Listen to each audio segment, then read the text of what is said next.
We begin in the United States, where President Donald Trump has escalated his attacks on Zohran Mamdani, New York City's Democratic mayoral nominee. In comments to reporters on Monday, Trump accused Mamdani of holding anti-Jewish views and criticized his pledge to enforce the International Criminal Court's arrest warrant against Israeli Prime Minister Benjamin Netanyahu should he visit New York City. The president called Mamdani a communist and warned he would face big problems if he did not behave. A socialist, he's a communist, and he said some really bad things about Jewish people, and he said some really bad things about a lot of people. And I think he's going through a little bit of a honeymoon right now, but he might make it. But, you know, it all comes through the White House. He needs the money through the White House. He needs a lot. He's going to behave. He'll behave. He better behave, otherwise he's going to have big problems. The remarks came shortly before his private White House dinner with Prime Minister Netanyahu on Monday.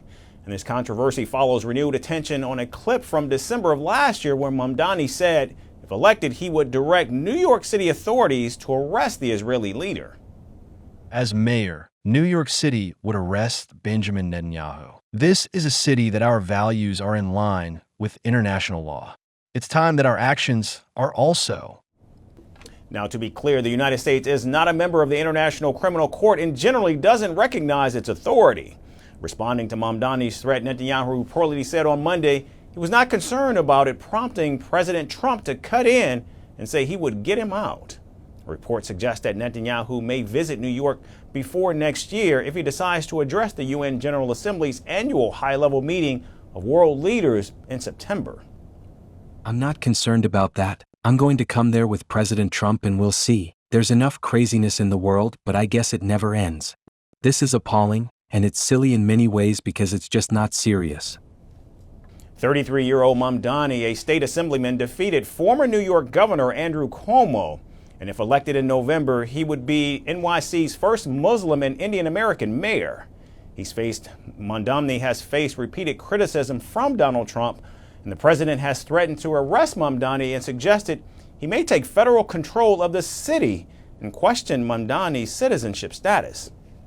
New York, they're trying to elect a communist, Zohran Mamdani, the guy who wants to defund the police, take over the stores and run the stores and have the people hand out goods. And when everything falls apart, it always does. It always works that way. It never has worked any other way. Anarchy and dictatorships prevail. This guy is a communist at the highest level, and he wants to destroy New York. I love New York, and we're not going to let him do that. Now, the president has also falsely suggested that Mamdani, a naturalized American citizen, may be here illegally. In responding to those comments, Mamdani rejected the label of communist and said the president was trying to distract from his political agenda. Donald Trump said that I should be arrested. He said that I should be deported. He said that I should be denaturalized. And he said those things about me, someone who stands to be the first immigrant mayor of this city in generations, someone who would also be the first Muslim and the first South Asian mayor in this city's history. And more so because he wants to distract from what I fight for. I fight for working people. I fight for the very people that have been priced out of this city, and I fight for the same people that he said he was fighting for. So with President Trump vowing to save New York City by exercising federal oversight and Mamdani preparing for a November run against Mayor Eric Adams, the city's mayoral race has transformed into a national battleground over identity, policy, and of course, power.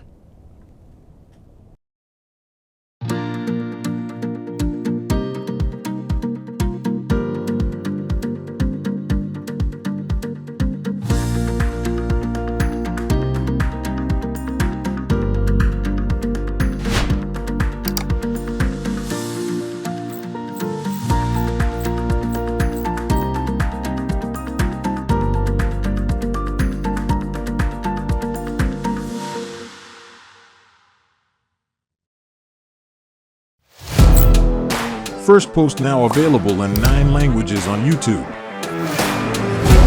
English, stands at $36 trillion. French, Le FMI, comme German, geschäftsführenden Direktor, Hindi, $30 trillion का कर्ज हो Indonesian, Pemerintah tanpa pemeriksaan. Italian, Sekali radikali. Japanese, 4兆ドル以上も Portuguese, por causa do próprio balanço patrimonial. Spanish. Beautiful bill. Go to Settings, click on Audio Track and select a language of your choice. Be the first to know what's happening around you in your first language. Firstpost.